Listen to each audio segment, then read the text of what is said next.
Bem, galera, para começar, nós vamos apresentar o tema, platelmintos. Os platelmintos são o grupo de animais invertebrados em terceira posição na linha de evolução.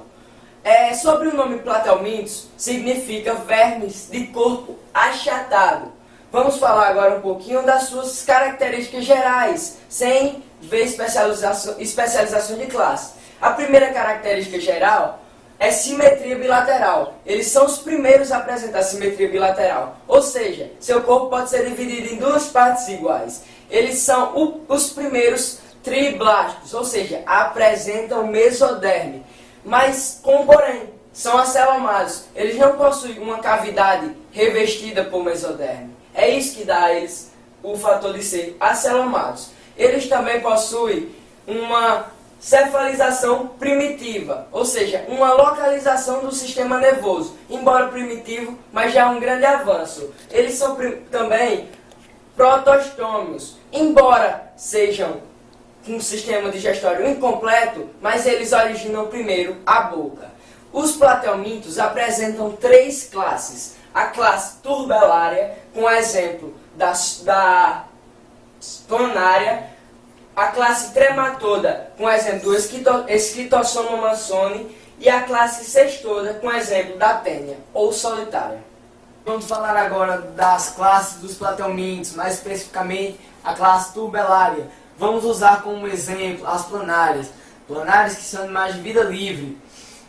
As planárias são os únicos animais que possuem no corpo cílios para locomoção. Vamos falar agora da faringe. A faringe é uma estrutura do corpo das planárias que serve tanto para a captura do alimento como para a liberação de fezes. Bem, a faringe está lá o alimento, a faringe libera enzimas para iniciar uma digestão extracorpórea, para depois ela capturar o alimento e daí iniciar uma digestão intra e extracelular. Bem, os platelmintos também possuem estruturas sensoriais, que são os ocelos e as aurículas. Os ocelos, eles captam luz, ou seja, são fotorreceptores, e as aurículas, elas são quimiorreceptoras. Bem, vamos generalizar agora um pouco.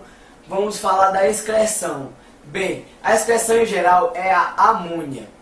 Bem, a excreção é feita por túbulos, os protonefrídeos. Aí no limite desses túbulos existem células, que são as células flama e os solenócitos, que vão liberar amônia para fora do corpo. Vamos falar agora de reprodução, perpetuar a espécie. Bem, na reprodução assexuada, é por fragmentação ou por regeneração, que é feita por células do parênquima, que são células indiferenciadas, ou seja, pode dar origem a qualquer outra célula.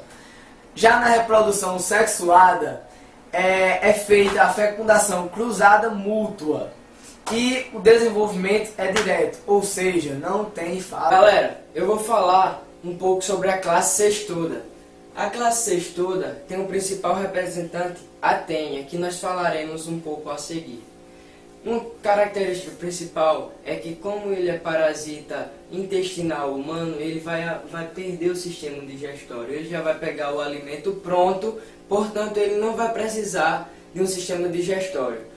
A fixação no intestino vai ocorrer através do escólex, que é essa região aqui, chamada também de cabeça. Nela vai apresentar ventosas ou trombas, ganchos para se prender ao intestino. Essa região aqui é o cólon e o estróbilo. O cólon liga o pescoço, a cabeça, ao estróbilo, que é uma região de intensa reprodução assexuada por estrobilizações, que proporcionarão um crescimento, sendo que essa reprodução ocorre através das formações de proglótides, que futuramente serão liberadas nas fezes dos humanos em caso de infecção. Essa reprodução aqui se dá assexuada, ou pode haver uma fecundação, uma autofecundação, sendo que eles são indivíduos monóigos. Lembrando que eles também não possuem cílios no corpo, pois é uma característica apenas dos turbelários. Galera, como nós estamos falando da classe 6 toda, vamos falar da doença causada pela tênia. São dois tipos de tênia: tênia saginata e tênia sólio. A tênia saginata é a do boi. A tênia sólio é a do porco. Porém, a tênia saginata e a tênia sólio produzem teníase. E só a tênia sólio pode gerar uma cisticercose, que é uma diferença da teníase. Mas tênia saginata, só teníase. Então vamos aqui. Nesse ciclo, geralmente as carnes são infectadas por ovos, por oncosferas. Essas oncosferas chegam nesse animal e se transformam em cisticercos. Esses cisticercos presentes na carne nós chamamos de canjiquinhas, frequentes na carne do porco.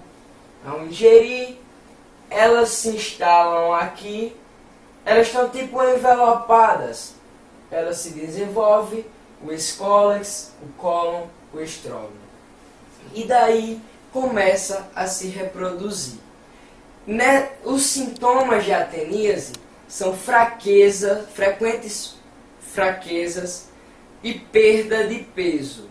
O diagnóstico da ateníase é feito através dos exames de fezes, e um dos remédios mais usados é o albendazol, que inibe a captação de glicose por parte do parasita.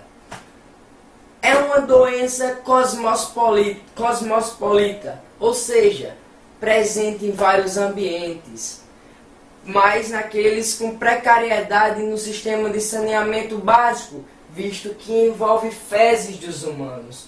Depois da tênia se instalar aqui, as proglótides da reprodução assexuada por estrobilização vai ser liberada nas fezes. Essas fezes contêm proglótides que irão gerar ovos.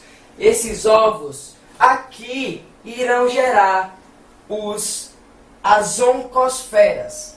Como eu já falei, continua o ciclo, gerando aqui o cisticerco e o humano reingerindo. Continua o ciclo da teníase. Então, a profilaxia para a teníase é saneamento básico, higiene, galera.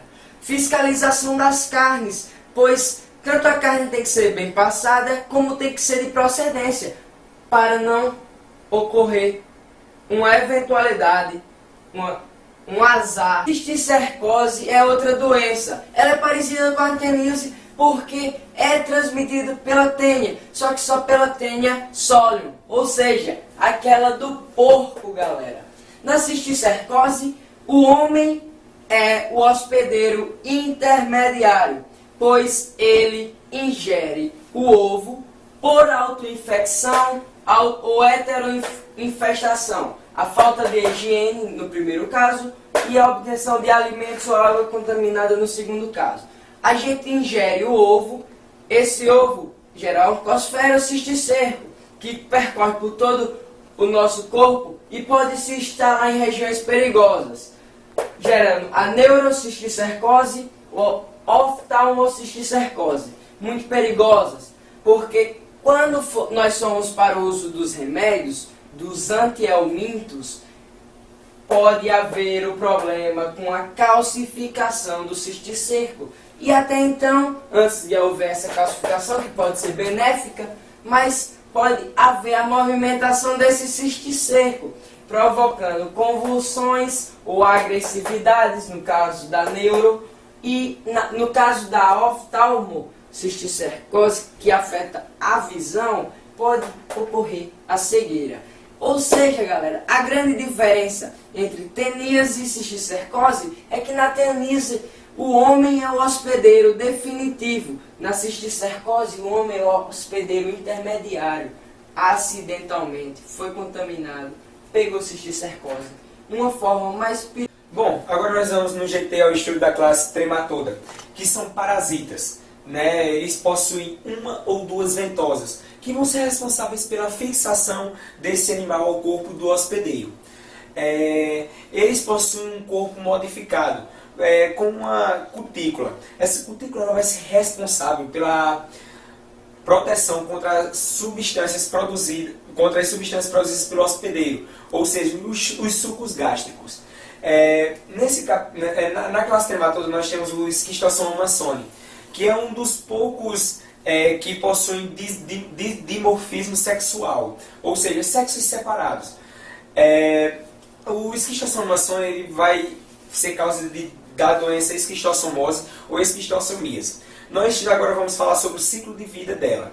Aqui nós temos o homem, certo? Ele vai defecar. Suas fezes elas possuem ovos. Os ovos eles vão e esse homem ele tem que ser contaminado, certo? Esses ovos eles vão produzir uma larva chamada de miracídio. Esse miracídio ele vai adentrar no corpo do caramujo plasnorbídeo, certo? Plasnorbídeo, certo? E aqui a larva vai se desenvolver. Quando ela estiver desenvolvida, ela vai ganhar o nome de cercária e vai sair do corpo do caramujo. Ao sair do corpo do caramujo, ela pode viver por poucos dias no rio, na lagoa, até adentrar no corpo do homem. E esse homem assim vai acabar sendo contaminado. Bom, algumas medidas profiláticas para se evitar a contaminação da esquistossomose são saneamento básico, tratar os doentes, iniciar uma campanha contra a reprodução dos caramujos plasnorbídeos